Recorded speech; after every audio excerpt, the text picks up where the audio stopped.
In today's video, we have the latest NHL trade rumors on the Montreal Canadiens. Could they possibly be looking to move up in the 2023 draft? We'll discuss those possibilities, as well as Cole Caulfield's new contract negotiations.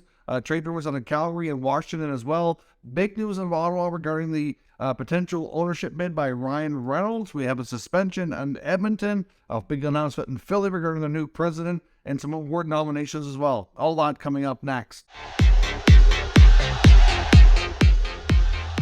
So welcome back to another video here at Top Shelf Hockey. We have a lot of news to cram into today's video, so let's dive right in and get started. First, I just want to take a quick look at last night's playoff action. The Maple Leafs survived a sweep in one game 4-4 game 5, making it a 3-1 series lead now for Florida. They squeaked out a 2-1 victory last night against the Florida Panthers, avoiding elimination. It was a pretty solid defensive battle. Joseph Woll for Toronto had a real solid game. Bobrovsky was continuing to be good for Florida as well. And like I said, it was more of a defensive battle. It was a completely different type of game. We saw some adjustments on both sides. In that respect, William Nylander and Mitch Marner both scored for the Leafs, which was important for them to get on the score sheet, where the core four had been quiet and held off the sheet, at least in terms of goals. In the first part of the series, it was a bit of a lucky break. The puck was shot around the boards, hit the referee in the leg, and then bounced straight out front, where Nylander was able to take advantage. The Marner goal was a shot, kind of like what you call a seeing eye shot, further out close to the blue line, which gave them a 2-0 lead. Reinhardt, I believe it was, did score for Florida later into the third, but it was a little bit too little too late. They did get the goalie out, tried to tie things up, but never really got a solid good look at the 6-on-5. The Leafs defended it well, cleared their zone a couple times, and they hang on for a victory. If I'm Matthew Tkachuk, honestly, the last few games has been a bit quiet. I found early in the series his line with Sam Bennett, they were very disruptive to the Leafs. They were having a hard time handling them. Bennett's still been kind of crashing around there, creating havoc, but Tkachuk on his fine, he's been quiet. I'm looking for him to step up in the next game to see if they can't close things out. The Oilers even up their series against the Vegas Golden Knights last night with a big 4-1 victory. It was 3-0 after the first. Oilers came out strong and a real good first period. Created some turnovers, good forecheck. Got a power play with a big goal from Evan Bouchard. Again, Draisaitl and McDavid didn't score the goals, which was nice to see more players contributing in that sense. Of course, they were still involved in some of the plays, but obviously more secondary scoring, like Nick Bukestad, Bouchard on the power play. Just a couple examples. Nugent Hopkins finally gets on the board as well. They continuing to build their lead into the second period. 4-0. Vegas did add one goal after that to make it more interesting. And things got nasty later on in the game. We did see a two-handed slash from Alex Pietrangelo on Leon Draisaitl, came right down over the handle. That's which he does have a hearing for suspension. The suspension has not been announced as I record this video. If the suspension is announced prior to this video making it to YouTube, then it is possible that the suspension video could be, I'll do a separate video and post it. So this could be an evolving story that might need an update. But I suspect that he will be suspended considering he's having a hearing. It's just a matter of it's one game or what the result is. I'm thinking it's probably going to be one, but it wouldn't be shocked if it were two. Darnell Nurse also is suspended as well. His is an automatic suspension and also comes with a $10,000 fine for head coach Jay Woodcroft because of the instigator rule. In the last 5 minutes of play, if a player is given an instigator penalty, it's an automatic one-game suspension and the coach gets fined. Now, it doesn't mean the coach had anything to do with them doing that, of course, but I guess it's kind of there to protect players from fighting if they don't want to. This part about this, though, a lot of people disagree with, is he was fighting with that defenseman from Vegas, Nicholas Hag. And even Mark Stone said that Hag was asking Nurse for the fight. So yes, the Nurse go in and kind of get things started, sure. If you look at it strictly from that perspective without knowing what the players are all saying to each other, it might look like Nurse was the instigator. But at the same time, it was two willing combatants with Hag challenging him to a fight before they actually went at it. So it was not one of those scenarios. I think, like I said, the rule's there to protect players from kind of being dragged in or forced to fight when they don't want to. But that wasn't the case here. We've seen the NHL actually, because these automatically go to the league for review to either withhold a suspension or whatnot. And I've seen cases before, it's been a little while, where they've actually rescinded the instigator penalty and didn't uphold the suspension because they didn't feel that the instigator penalty was justified. But they did in this case. And that's actually now being handled by player safety as well, which it wasn't by them before. Anyway, so Nurse is suspended 1 game. I suspect Type Shadow is going to be 1 or 2, and we'll have to wait and see. Like I said, there's likely going to be a suspension video separately posted on this channel once we get the word that should be coming out, likely in the next 30 to 60 minutes, I would suspect, before this video actually makes it onto YouTube. So stay tuned for that. Tonight we've got Game 5. The Devils are trying to stay alive, and the Canes are trying to move on to the Eastern Conference Final. So we have Game 5 in that series in Carolina. And then, of course, you had Dallas and the Kraken going at it as well in Game 5. That one's tied 2 games apiece, with that series now shifting back to Dallas. So we'll see how things work out on that front. All kinds of other news today. A couple of award finalists announced. We've got word on the Ted Lindsay Award. The finalists in that category is the Erik Karlsson, the top defenseman who's expected to win the Norris Trophy. Connor McDavid of the Oilers, and of course David Pastrnak of the Bruins. So this one's voted on by the players. I'll go to show you that the players certainly felt like Karlsson was the best defenseman this year. So I do expect him to win the Norris, even though the different people voting. I still think it's pretty much going to go in that regard. So those are the Lindsay finalists, and your Vezina Trophy finalists for the top goaltender in the NHL this year. Finalists are Linus Ullmark of the Boston Bruins, Ilya Sorokin of the New York Islanders, and Connor Hellebuyck of the Winnipeg Jets. Obviously, all deserving candidates. You can make an argument. UC Saros should probably be in there. I think he's kind of neck and neck with Hellebuyck in that regard. I think either of them will probably be 3-4 in voting. I suspect Ullmark will likely win. Sorokin likely be the runner-up. I mean, they all had phenomenal seasons in their own right, but certainly these are the 3 that have been get the votes to be on the finalists here. So we'll see what happens. I suspect once the voting full results are announced and released later after the awards are handed out, we'll probably see Saros and Hellebuyck being extremely close for that 3rd place. At least that's what I would suspect. We also got an announcement out of Philly today. Like I mentioned on last night's video, it was being expected that Keith Jones was going to be named president of the Philadelphia Flyers, and that Danny Briere would be confirmed as full-time GM and have the interim tag removed from his title. That indeed did happen earlier this afternoon. So good on them for coming good on that news.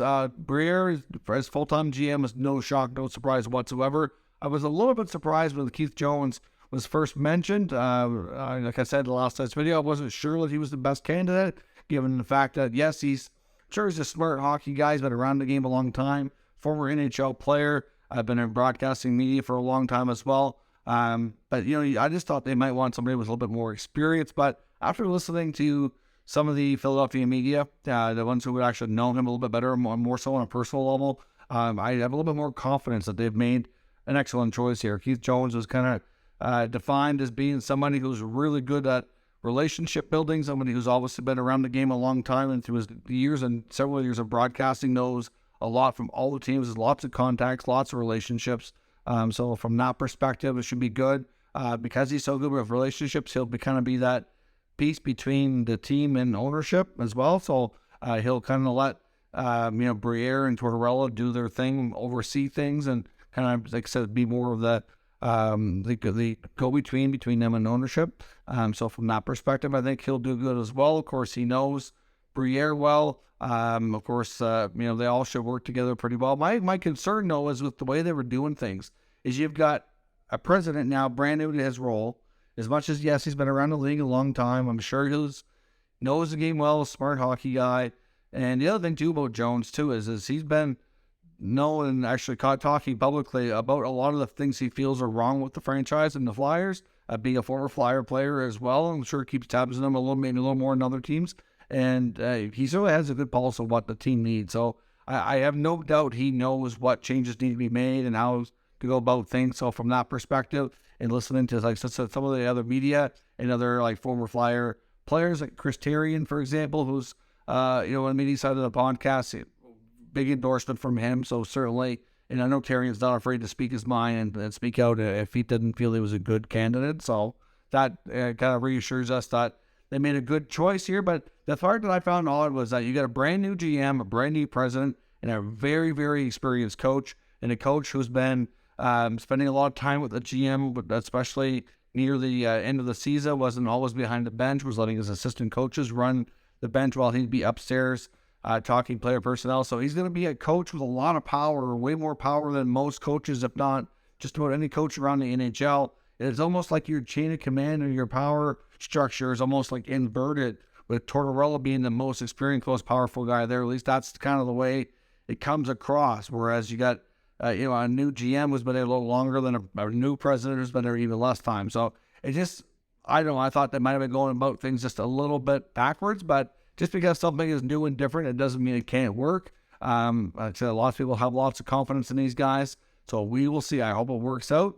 And I said, Tortorella's going to be a very powerful coach, and it likely means that he's going to be there a long time, have a lot of say on a lot of decisions, and maybe it's a better way of going about things. So we'll see. The team desperately needs changes, and I hope those three can be the ones to bring it and get things back on track. Now, speaking of other teams and changes in the front office, the Calgary Flames, we know, are currently searching for their new general manager. Frank Seravalli was talking today about why have we not heard more about Brad Treliving and his future plans and other teams.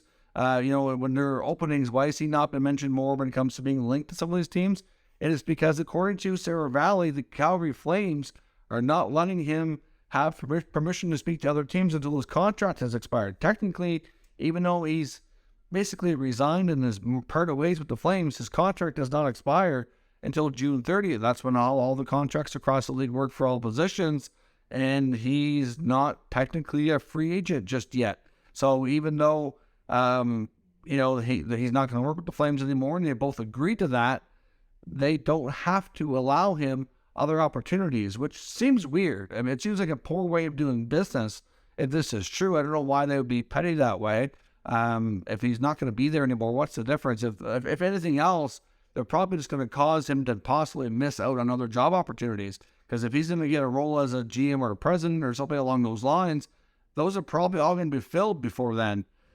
So he may have to take some more time than he might have been planning and kind of wait things out. It's hard to say, but that news from Frank on the Flames and how they're going about things with Treliving is a little odd, and I hope it turns out not to be the case, but that's what he's saying. So we'll see if Treliving takes more time off, and if the Flames are being petty and letting them have other opportunities. Also, we get some big news tonight out of the Ottawa Senators ownership situation. We know the team's for sale. We know that the next round of bidding is supposed to be taking place here in the next few days. And word is, in the last hour, we got word from ESPN and Emily Kaplan that the Ryan Reynolds bid is not going to be moving forward. And I know a lot of Sens fans are absolutely devastated. They're looking very much forward to Reynolds being involved in the ownership. He's done great things with the Wrexham team that he has owned. Obviously with all the things that he could bring with it.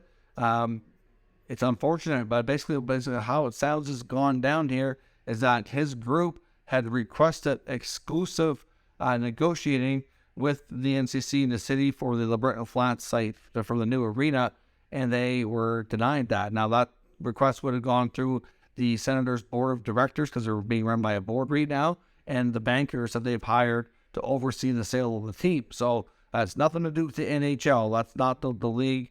That's not a league decision. So I know I've seen some people kind of bash on the NHL for kind of not allowing them that opportunity. And it's not them that would decide that. It's the board and the bankers. And it's not that they didn't want to grant it at some point. They just preferred to wait until after the bids were submitted, because there was speculation that his group was prepared to bid upwards of $1 billion for the team, which seems weird, because to me, if they're going to want that, it obviously shows it's very much a real estate play for a lot of these groups, which is not a huge surprise. But at the same time, it is surprising that they would bow out. Maybe that $1 billion bid story wasn't completely true. And maybe the amount they were going to bid wasn't as high, because this tells me that if they wanted exclusive rights to negotiate, that maybe they were a little concerned about being outbid. And obviously, we don't know, right? So hard to say how that's going to go. Does not mean that Ryan Reynolds won't have something to do with this, though. He very much could attach himself to another group, or the successful group that is successful here could bring him in to be a minority holder of the ownership. That's a possibility. I mean, it would be smart to do that with all the things he could bring, and he could be more of the face of the ownership group towards the public and the team. So we'll see what happens. I wouldn't completely write off Reynolds being involved in some capacity, but the group he's attached himself to is not moving forward with their bid. So that leaves groups like Michael Andlauer or the Nico Sparks group, which is backed by other celebrities, including Snoop Dogg, still very much in the mix. And one of those groups could end up being the winning bid and be the new owners of the Sens. So only time will tell. We should have more information on that in the not too distant future. When it comes to some trade rumors today, I want to take a look at a couple of things, including Calgary, Washington, Montreal. Washington, no big surprise here, but reports out of the Capitals organization based on media in Washington, they've talked to Sergei Fedotov, who was a player agent for Evgeny Kuznetsov, and he's stressed the fact that the player really needs a fresh start. It really needs to be traded. We know that he's requested a trade out of Washington, and that basically it says that ever since 2019 when he had some issues there, he was, I believe, had tested positive for cocaine. And he obviously went through some personal stuff back then. He's obviously since that his, had children, and his personal life is in a much better place according to these reports. But he just really needs a fresh start to kind of re-spark his career. That he's just not happy, and it's just been a downfall between the relationship with the team is kind of falling apart, and it sounds like he just really wants to get out of there and then go somewhere else, get a fresh start, and spark his career. So we know that the request was made. It's believed to be pretty well known around the league. We'll see if the Capitals can find a new home for the Russian centerman to see if he can get on track. He does have a couple of years left on his contract still, but over $7 million, so it's not going to be an easy contract to move. But there's definitely teams out there that need top six center help. We'll see if they can find some movement there to get that done. The Calgary Flames, we'll talk about them now. There's reports on Calgary Hockey Now and Steve McFarland talking about the fact that he feels that Tyler Toffoli is actually their best tradable asset right now. That Tyler Toffoli's value is likely at an all-time high. He had a really solid year in Calgary. He references the fact that, of course, he was very much a Daryl Sutter guy. Sutter's no longer the coach there. He's worked under Daryl Sutter on multiple occasions now, almost has a good relationship with them. But to me, that's not reason enough to trade him. He's worked with other coaches and had good relationships. Look at him in Montreal. He did well there. Montreal too. And yes, they traded him, but for a couple of different reasons. But still, just because he was a Sutter guy, that's not reason enough to trade him. But the fact is right. He has 2 years on his contract. He has the one coming up and one more, just over $4 million. He's been very productive. He's in his early 30s, but he's still playing very well. Good team guy, well-liked teammate. So I do agree that his value would probably be at a pretty all-time high. Now, if the Flames don't see him being a part of the team's longer-term future, maybe it does make sense to trade him now over the summer here before things get too far. Any team acquiring him that would be like a contender, for example, would have 2 cracks at it to go to the playoffs and try to win a cup while he's under this contract. When his contract expires, he'll be going to 33, going on 34 years old. So I would suspect at that point, as long as everything stays good with his health and everything, that he'll likely be looking at a new deal, probably a cheaper contract. Hard to say how things are going to go. We'll see how his production keeps up. But, I guess of all the players in Calgary that we talked about being potential trade bait, he wasn't one that I reasonably thought would come to mind. I mentioned, this article also mentions a few others, like backup goalie Danny Vladar, to make room for Dustin Wolf, which totally makes sense. Also, when it comes to their defense, they have some guys on entered the final year of their deal, so entering an expiring contract, like Noah Hannafin, for example, or Zadorov. They could bring in guys like Troy Stecher who could return. And they also have, some other, you got Tanev, you got Uyghur, you get Oliver Shillington coming back as well. You get Rasmus Anderson. So they could move a guy, one of those two guys like a Hannafin or Zadorov to make room cap-wise and get a little bit more flexibility. Obviously, they have a pretty deep blue line. We know that. So they could move a defenseman, could move a backup goalie, make room for Wolf. When it comes to the forward groups, it's hard to say. Now that Sutter's gone, I think there's a good chance Michael Backlund stays. He was one of the ones that requested a trade. Same with Elias Lindholm. Difficult to say there. Hard to say how the team feels and who the new GM and coach is going to be. But we'll see what kind of moves they make. I think a lot of these decisions are going to be based and determined on who the new GM is. So we'll have to wait and see. But some interesting comments on the Flames situation. And in Montreal, as I mentioned, we get comments now from GM Ken Hughes that lead us to believe that the Habs are not nearly as high on Matvei Michkov as we might have originally thought. And even if they are high on him as a talented player, they obviously have a lot of concerns over if and when he's going to come to North America to play hockey, which is going to likely result in them passing up on him in the 2023 NHL draft. It was reported because of their one of their scouts in Bobrov that there was a lot of interest in this player, and I'm sure that a lot of teams are interested, but yet have concerns. And that's totally fair, I think, under the circumstances and the current climate we're dealing with on a global standpoint. But when it comes to Matvei Michkov, it really sounds like, based on Hughes' comments, that when they're picking, if they stay at the number 5 spot, that if it's between Michkov and another player they feel is equally or more talented, that they're not going to take Michkov, they're going to take the other player. But I've also seen reports that suggest that Montreal is interested in moving up. So again, maybe up as high somewhere between 2 and 4. I don't see any situation where Chicago trades the first pick. I mean, that's a pipe dream, I think, for any team to think about. Will they get calls on it? Probably. Will teams throw the kitchen sink at them trying to see if they'll bite? Probably. Will they get anywhere? It's likely not. But maybe, I'm not sure who it is that the Habs would be really interested in trying to grab. I mean, obviously, you look, there's going to be Leo Carlson, Adam Fantilli, Will Smith.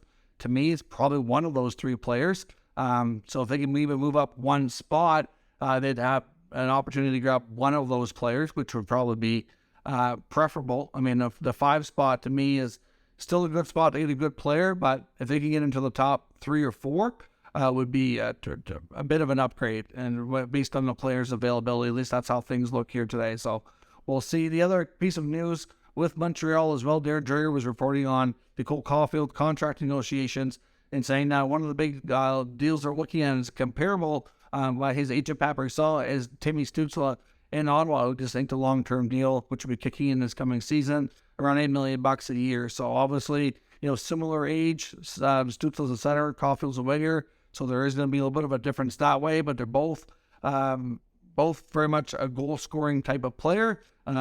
Timmy's obviously equally more of a playmaker as he is a goal scorer. So I'm not sure. I think point total wise, he probably is going to end up putting up more than Caulfield long term. But Caulfield easily could keep up in goals, maybe even score more, and likely has a potential to be consistent in that 30 to 40 range. I think is fair to say. But is that, I guess what Dreger was talking about, is that a concern? Does the Habs think that's too much money?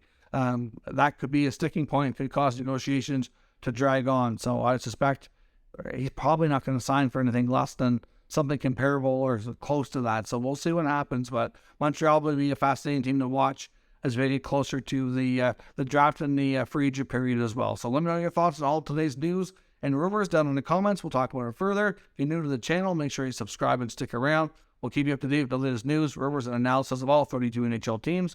Thank you for watching, and I'll catch you next time.